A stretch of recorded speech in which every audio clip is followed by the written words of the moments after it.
అన్నదమ్ములకి మా ఆడపడుచులకి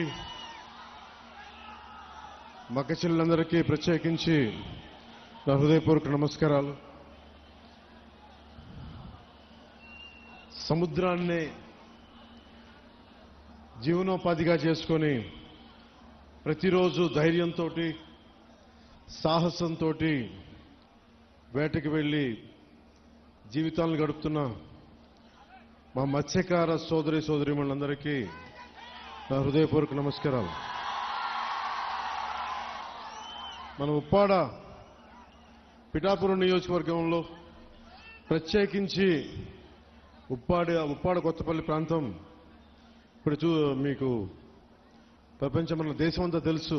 ముఖ్యంగా మన రాష్ట్రం అత్యధికంగా మత్స్యకార వృత్తి మీద ఉండే కుటుంబాలు ఎక్కువ.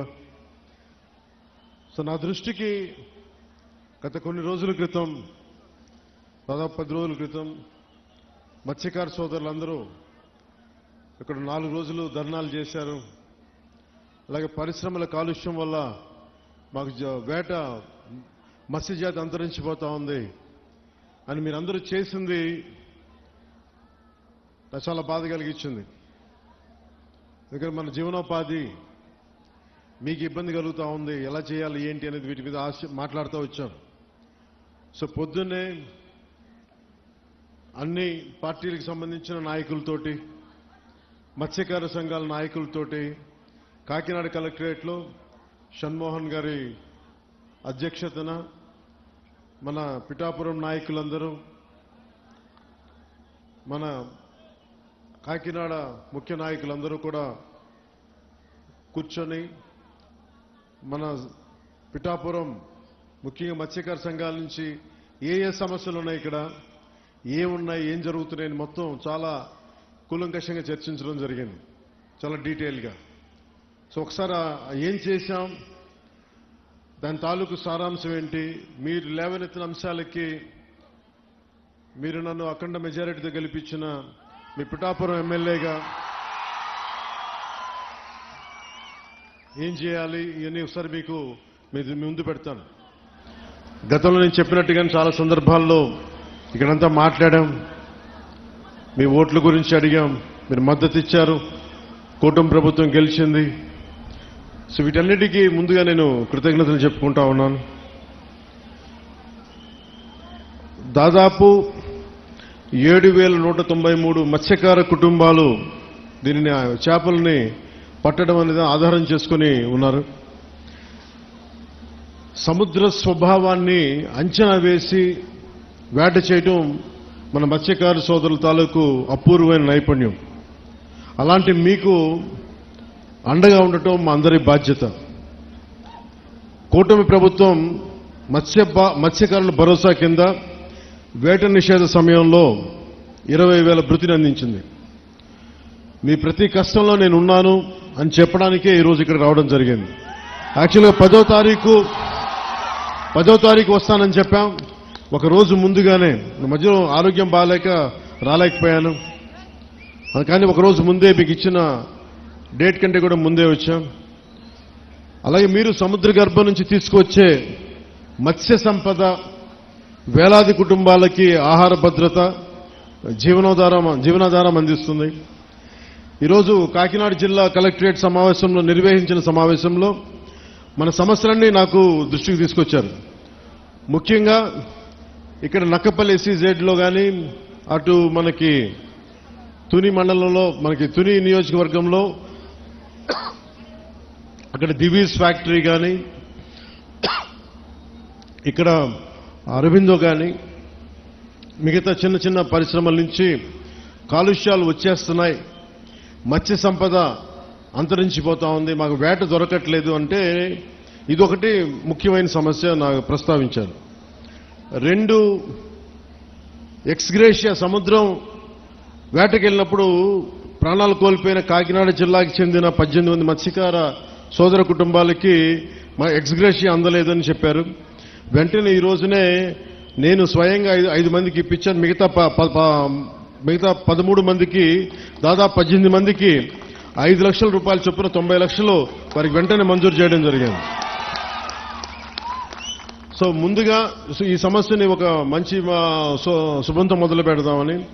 ఒకటి పొల్యూషన్, మన చేపలు మత్స్య సంపద కొంచెం దెబ్బతింటా ఉందని అదొక దృష్టికి పట్టుకొచ్చారు.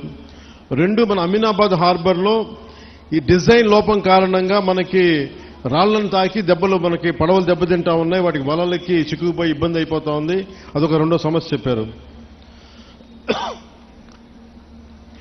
అలాగే మూడోది ఉప్పాడ సీ ప్రొటెక్షన్ వాల్ గురించి మాకు ఇంత జరుగుతూ ఉంది, దీనికి మీరు ఏం చేయబోతున్నారు అనేది. ఇంకొకటి, ఇక్కడ మనకి మత్స్య సంపద దొరకనప్పుడు మేము అంతర్వేదికి కానీ మచిలీపట్నం కానీ మిగతాటి నిజాంపట్నం వైపు వెళ్తా ఉంటే మాకున్న సమస్యలు, అక్కడ స్థానికంగా ఉండే మత్స్యకారుల సంఘాలతో మాకు గొడవలు వస్తున్నాయి, దీని మీద ఏం చేస్తారనేది ముఖ్యంగా ఈ మూడు సమస్యల మీద ప్రస్తావించడం జరిగింది. దీంతో పాటు దానికి అనుబంధ సమస్యలు. సో నేను మీ దృష్టికి తీసుకొస్తుంది, ముందుగా కింద నుంచి రావాలా,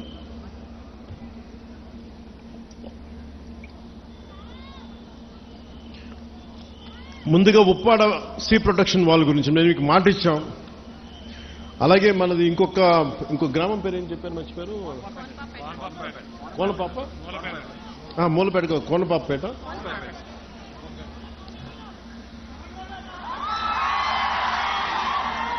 సో ఉప్పాడ రక్షణ గోడ, ఉప్పాడ సీ ప్రొటెక్షన్ వాళ్ళు లాస్ట్ టైం మనం ఇక్కడికే వచ్చాం. అలాగే మనకి సెంట్రల్ నుంచి కోస్టల్ రెగ్యులేటరీ జోన్ అథారిటీ వాళ్ళని పిలిపించాం. సో పిలిపించినప్పుడు మనం పంపించిన ప్రతిపాదన 323 కోట్లతోటి రక్షణ గోడ నిర్మాణానికి కేంద్ర ప్రభుత్వం సానుకూలంగా ఉంది. అలాగే దీనికి సంబంధించి ఈ నెల 14వ తారీఖున కేంద్ర గృహశాఖ కార్యదర్శి ఆధ్వర్యంలో ఢిల్లీలో ఈ మీటింగ్ జరగబోతా ఉంది. నేను వారికి ఒకటే తెలియజేశాను, దాదాపు ప్రపంచం, మన దేశంలోనే చాలా అరుదుగా ఉండే చోట్ల ముఖ్యంగా ఉప్పాడ తీర ప్రాంతం సంవత్సరానికి 20 నుంచి 25 మీటర్ల కోతకు గురవుతా ఉంది, ఉన్న ఇళ్లు పోతా ఉన్నాయి. అందుకని సీ ప్రొటెక్షన్ వాళ్ళు చాలా అవసరం అని చెప్పి ప్రత్యేకించి చెప్పడం వల్ల ఇది మనం మన సెంట్రల్ హోమ్ మినిస్ట్రీకి చెప్పడం జరిగింది. ఇది 14న మీటింగ్ జరుగుతారు. ఇది నేను మీకు మాట ఇచ్చాను మొన్న ఎలక్షన్ టైంలో కూడా, ఇప్పటికీ నేను మీకు మాట ఇస్తున్నాను. ఆల్రెడీ 14వ తారీఖు అయితే 323 కోట్ల రూపాయలు కాబట్టి ఇలా చేతిలో మంత్రదండం ఉన్నట్టుగా వెంటనే ఇలా నేను చెప్తే అయ్యేది కాదు, చాలా లేయర్డ్గా జరుగుద్ది. సో మొదట 2 మీటింగ్లు అయినాయి, ఇప్పుడు 3వ మీటింగ్ జరుగుతూ ఉంది. ఖచ్చితంగా నా నమ్మకం 323 కోట్ల రూపాయలు కేంద్ర ప్రభుత్వం మన సీ ప్రొటెక్షన్ వాళ్ళకి ఇవ్వబడుతుంది. ఇది నేను మీకు మాట ఇస్తున్నాను. నేను కింద పడతానో మీద పడతానో ఇబ్బందులు పడతానో, నేను మన కోసం, మన మత్స్యకారు కుటుంబాల కోసం, మన ఉప్పాడ తీర ప్రాంతం కోసం, మన పిఠాపురం కోసం నేను మీకు మాట ఇస్తున్నాను. ఉప్పాడ సీ ప్రొటెక్షన్ వాల్ ఖచ్చితంగా నిర్మించడం జరుగుద్ది. దానికి నిధులు కూడా ఎలాగ మన కేంద్ర ప్రభుత్వం నుంచి వచ్చేలాగా ఆల్రెడీ మనకి కేంద్ర ప్రభుత్వం సానుకూల తెలియజేశారు. కానీ అది 320 కోట్లు ఇవ్వాలా లేదా 250, వాటి మీద ఊగిసలాడుతూ ఉందని మనకి మాటలు. సో నేనేం కోరుకున్నానంటే 323 కోట్ల రూపాయలు మీరు దయచేసి ఇవ్వండి అని చెప్పి మన సాధక బాధలని వారికి తెలియజేశాను.